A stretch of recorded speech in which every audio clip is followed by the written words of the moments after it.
Hi, I'm Bruce Williams. I'm the CEO of the Greater Victoria Chamber of Commerce. This is Chamber Chats, coming to you from the podcasting studios at Czech Television. I'd like to begin, as always, by acknowledging that I live and work in the ancestral territories of the Lekwungen-speaking people, the nations of the Songhees and the Esquimalt. And it's always a privilege and a pleasure to live and work alongside them every day. This podcast and vodcast is brought to you by Island Savings, a division of First West Credit Union, and by Seaspan Victoria Shipyards. Way back in the beginning of this pandemic period, a very wise friend of mine said to me, when we move through this thing and as we get toward the end of it, all the way through, the mental health challenges of this pandemic will probably be greater than the economic impact. And I think in a lot of cases, we're seeing that to be the situation every single day. In Chamber Chats today, we're going to talk about an organization that's doing some work to bring together support for a lot of agencies and organizations that work to support us all with our mental health. We're going to talk with a woman who owns a really interesting business, which she created around the spirit of what she does to manage her own mental health, and others too. To begin, though, I'd like to welcome Jonny Morrison. Jonny is the CEO of the Canadian Mental Health Association BC Division. Jonny, first of all, welcome. I cannot imagine the changes your organization has seen over the last 18 months. Tell me a little bit about that. Yeah, it's a great question, Bruce, and want to acknowledge I'm joining you from unceded Tsleil-Waututh and Musqueam and Squamish territories today. We've seen massive changes inside and outside our organization, and maybe what I'll do is start with our inside. We have a staff team of 100 folks, including a strong presence on the island in Victoria. And within 2 weeks of the public health orders coming out last year, pivoted to our services being fully remote. And so we're a mental health organization with a big staff who we've been managing our own mental health response to this pandemic. And also, as many charities have been doing, rising to the challenge of supporting more and more people in great need. And I think on the outside, we were one of the first organizations to collect data with UBC to try and map where the need is and the impact of the pandemic on mental health. And it's striking, 60% of Canadians reporting that their mental health has been impacted, with some of the hardest hit being people living with a mental health problem, folks living with disability, racialized folks. And need across our sector has gone through the roof, which is why we're so grateful for opportunities to raise awareness. Absolutely, mental health has become one of the most pressing issues through this past 18 months.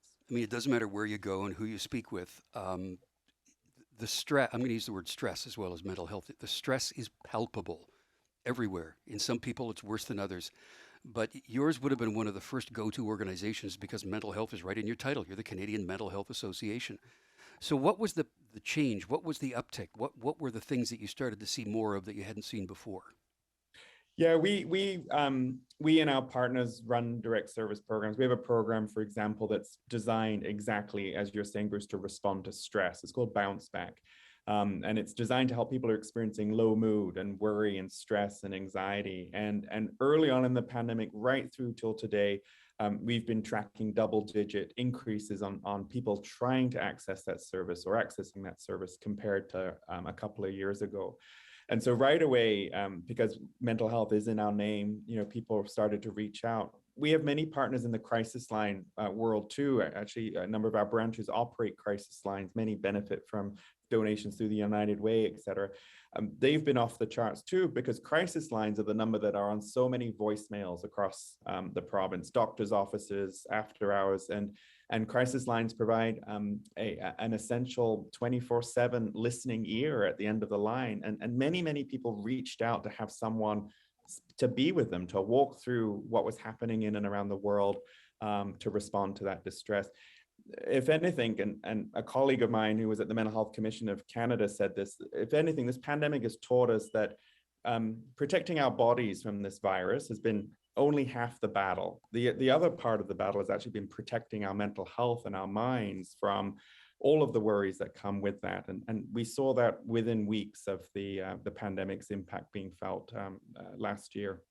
So when your people pick up the phone or go online with someone who's reaching out, what are they hearing? What are the people on the line on the other end saying? I think we've heard major themes over the years. So one of our services, Confident Parents, Thriving Kids, which is funded by the province, for parents who've been juggling all of the challenges of school closures, school openings, the learning of young people being turned completely upside down, plus the challenges of working from home and parenting, all of those duties, caring for others. We heard a lot of themes around overwhelm. Like this is a completely unprecedented time. We heard that word a lot this past year. Lots of parents, I think, signaling worry about their kids' health, their kids' learning, what was to come. So a lot of stress and worry there. And our programs are designed to support parents with kids who are starting to show some of those earliest signs of difficulty. We're an early intervention program, and many parents would report saying that the signs and the symptoms of some of the challenges their kids were experiencing, and we would notice this in our data, were more severe than we would typically anticipate. And I think in some of the other work we're doing in workplaces, tourism, hospitality, community, people have been worried about work, the security of their employment, being able to make ends meet. So this pandemic has really shown how housing, employment, education, physical safety are so linked to our mental health and well-being. It's a case study in all of that in a profound way, Bruce. And I have to say that the intervention of the anti-vaccine and anti-mask people hasn't helped this at all, not even a bit. No, we issued an op-ed last week with the Honourable Sheila Malcolmson, the Minister of Mental Health and Addictions, and a colleague of mine at Safe Care BC, because we've been acutely worried from day one about the mental health of healthcare workers in continuing care, community health, hospitals. For many of these workers, us around this call could only probably start to imagine what those conditions are like. And when your journey to work feels unsafe, or if you're hearing things, or actually, I think in one example, being exposed to violence, that has a huge impact. Yeah, the mental health of healthcare workers is of profound concern, I think, for many of us too right now. Something else I want to stress, Jonny, we're going to have you back on another program soon to talk more about this, but unfortunately, there still is a bit of a stigma that people are sometimes afraid to step forward and say, you know what, I think I need some help here, or intervene with a friend and say, you know what, I think you need some help here. Let's just talk about how people need to get over that and just seek the help they need. Yeah, we are further out of the shadows than we were 20 years ago. There was a groundbreaking report in Canada called Out of the Shadows. And so big initiatives like, Let's Talk Today and work that we've done over 103 years here has absolutely made it easier for people to talk. And I think it's arguably employers, decision makers, folks in power. We have to do the work to make it easier, because unfortunately, you're bang on, Bruce. Stigma is still alive and well. If you're an employee working in an organization, say you're a staffer and you're experiencing a difficulty, how easy is it for you to say, hey, boss, I'm living with a substance use problem, I'm depressed. It's still incredibly risky for many to say that. I've only been recent about my own experience of depression, and I'm the CEO of one of the largest organizations because I have a platform. I'm pretty safe to say that. I haven't felt that safe until recently with my own journey. And that's why I'm so grateful for the folks on this panel too. We have a lot of work to do. And you know what, Bruce? People like you having conversations like this, you push back those shadows, you shine that light, because folks in journalism, reporting, etc., you hold tremendous power in shaping the narrative. We are shaping a narrative today with the leaders that you've assembled. Jonny, we are going to have you back and have a longer conversation about this. Jonny Morris is the CEO of the Canadian Mental Health Association BC Division. Next, we're going to talk with a woman who has taken her own management of her own mental health and built a business around it. We're talking about mental health on Chamber Chats today. Very often when people think of their happy place or a calm place, they say, let's just sit down and have a nice relaxing cup of tea. Well, there's a woman who has built a business around that entire culture, and in fact has been a way of her describing and talking about managing her own balance of mental health. Her name is Daniela Cubelic, known Daniela for years. She is the founder of Silk Road Tea. Daniela, do you have a tea in front of you right now? I do. Of course you do. There we go. Right there, and you're in your Chinatown location. So, Daniela, you talk in terms very often of how people in other cultures manage their stress with forest bathing and the Asian culture in Japan and how they do all these amazing things too. But let's just tell me the backstory of Silk Road and how that whole model with which you operate came out of your own mental health management. Well, you know what? So I come from a family where there's really a high prevalence of mental health issues. And so I grew up with an aunt who had schizophrenia, with family members who had severe anxiety disorders, with significant depression. And I mean, I should also say, and I really want to emphasize this too, is that they're really, really smart and accomplished people. And I think we need to take the stigma away from the fact that, you sort of, if you have a mental health issue, that you're not somebody who's accomplishment oriented, or that you're not, someone who's very educated or any of those different types of things. Because I think that can also delay, getting help. But so I grew up in this environment where, this was all around me from the time that I was very young. And my grandmother actually was a very big proponent of tea and herbs and had learned from her own mother. And, one of the first things that she, I asked her about when I was, and this is like, I was very, very little. I remember saying to her, what does calming your nerves mean? Because she was always making teas to calm her nerves. And that kind of gives you an idea of what was going on around her house, right? And in our family, where it was often a stressful situation, people who weren't coping well with stress. And so I was really introduced to self-care as survival. And so in my grandmother's family, there really was this long tradition of, her mother was an herbalist and, all of these other things. And I was very, very attracted to that. And I think, for a few reasons.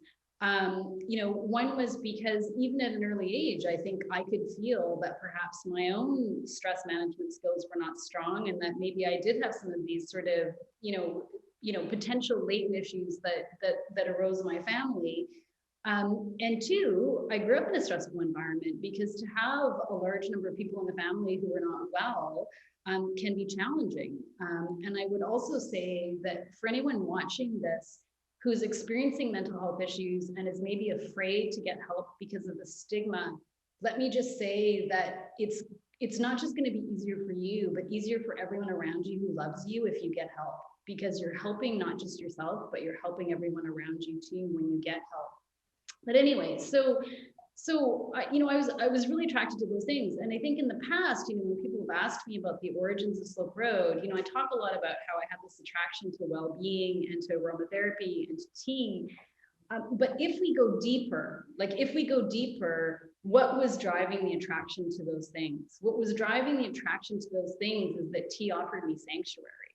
Aromatherapy offered me sanctuary. They were tools for managing my own stress in the environment that I grew up in. And I think also for managing potentially what my own, challenges constitutionally, were kind of a thing.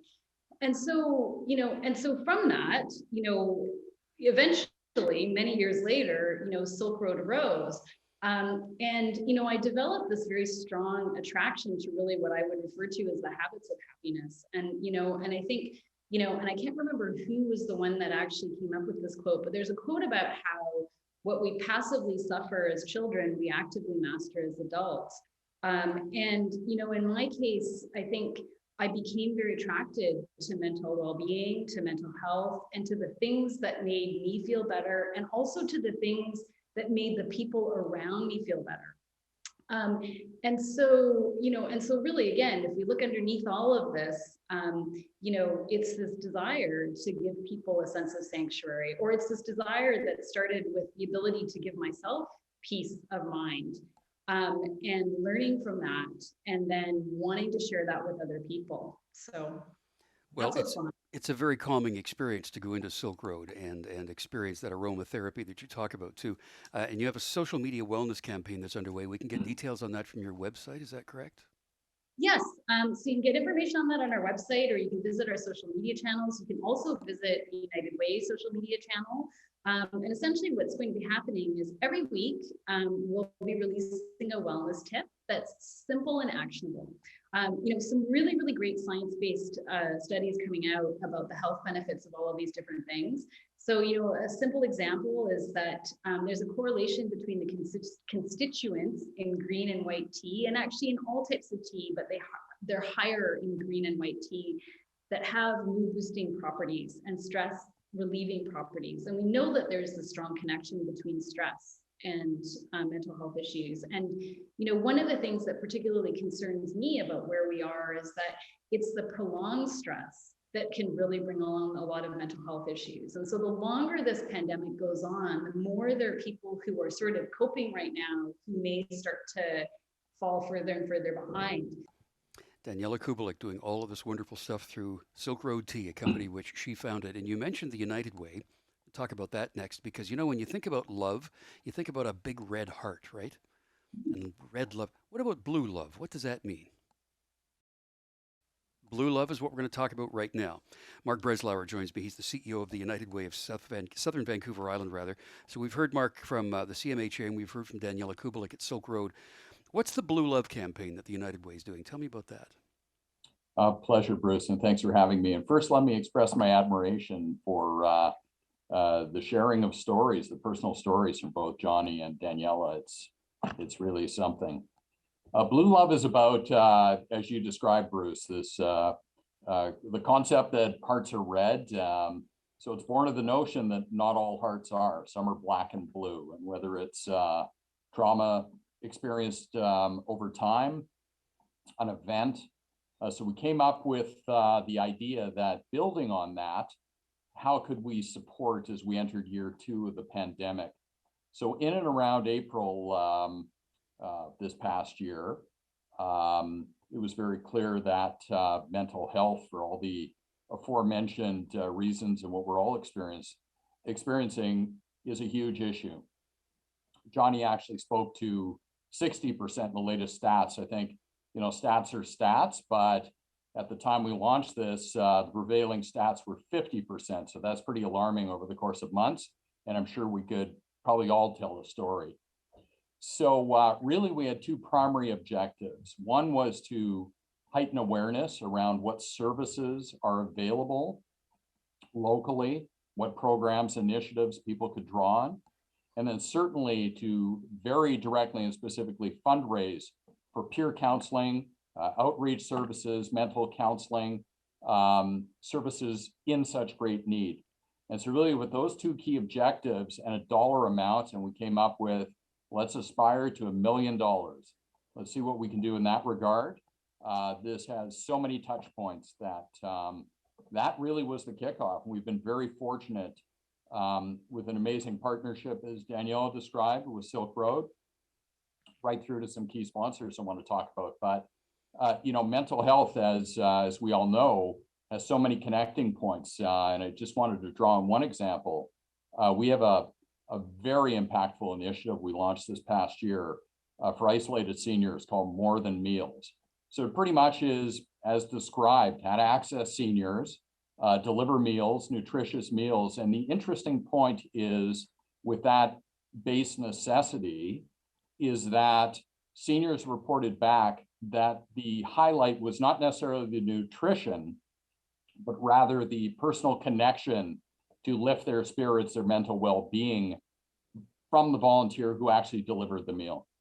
So those are the touch points, and that is the why and the how of Blue Love. We were very fortunate early on to secure an amazing gift, and which really kickstarted the campaign from Peninsula Co-op, who very generously came forth with a matching contribution of up to $100,000. So what that means is that for anyone who wants to donate, any businesses coming forth, your impact will be doubled. So 100,000 from Peninsula Co-op.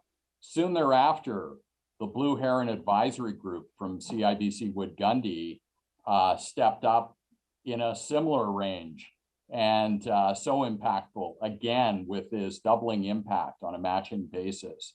So with two absolutely incredible donors to get things going, it's inspired a whole myriad of activity and of following to achieve these two key objectives. I should mention I serve on the board of the United Way of Southern Vancouver Island, and for many who sometimes overlook the fact or don't remember that the United Way gathers money and then partners with a number of different organizations and projects in order to fund those projects to allow them to go forward, many of which are involved with mental health pre-COVID, during COVID, and after COVID, Mark. So all of those organizations, I'm sure, have seen an uptick in their demand, and I'm sure your office has heard that. Absolutely, Bruce. You know, we talk about this increase in self-declaration to those that actually do come forth, but agencies talk about on the low end a 20% uptick in demand to well over 50, and that's certainly been the course, and sadly only increasing. So we have long worked with a number of agencies over the course of time that are expert in the field. And through this process, actually invited more in to the process to actually maximize our impact. To find out more about Blue Love, we of course go to the website, which is uwsvi, is it .org? .ca. .ca. So United Way South Vancouver Island, uwsvi.ca to find out more about Blue Love. Daniela Cubelic, again, thank you for being here from Silk Road Tea, and Jonny Morris from the Canadian Mental Health Association, BC Division. All of these organizations and operations are there to support us and help us. When I was in my mid-30s, I received treatment for some mental health challenges. I was being treated for depression. And I will admit that openly because that stigma doesn't exist anymore. But back then, you didn't talk about that kind of stuff. So we need to talk more about it now. So if you are suffering with any sort of management of your mental health, please reach out to your friends, to your family, to your medical practitioner, to anybody, to online medical sources, whatever it might be, and take care of yourself, okay? And do what you can to support all these initiatives we spoke about today. So thank you to all of you for being here today. I'm Bruce Williams. We'll see you again for another Chamber Chat.